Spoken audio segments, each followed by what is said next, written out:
కన్యా రాశి వారు. ఈ కన్యా రాశి వారికి ఈ వారంలో మొత్తం 3 గ్రహాలు మాత్రమే అనుకూలంగా ఉన్నాయి. అయినా మంచి ఫలితాలను, లాభాలను అందుకుంటారు.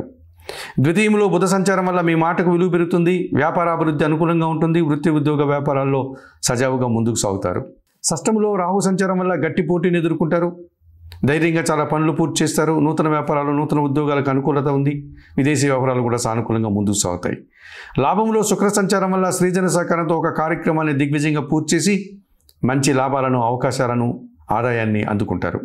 సప్తంలో శని సంచారం వల్ల మీ ఆలోచనలు కలిసి రాదు. పోటీ ప్రపంచంలో వెనకడుగు వేస్తారు. జీవిత భాగస్వామితో మనస్పర్ధలకు అవకాశం ఉంది.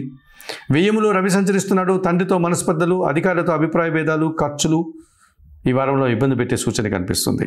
ఈ రాశి వారికి ఈ వారంలో సోమ, మంగళ, బుధ, గురువారాలు అనుకూలంగా ఉన్నాయి. దానాలు ఇచ్చేటువంటి క్రమంలో వయోవృద్ధులకు ఆహార పానీయాలు అందించండి. స్తోత్ర పారాయణ విషయంలో సుందరకాండ పారాయణం చేయండి. ఆలయ సందర్శన కార్యక్రమంలో భాగంగా ఈ కన్యా రాశి వారు ఆంజనేయ స్వామిని దర్శించి నమస్కరించుకోవడం వల్ల మరింతగా మంచి ఫలితాలను పొందగలుగుతారు.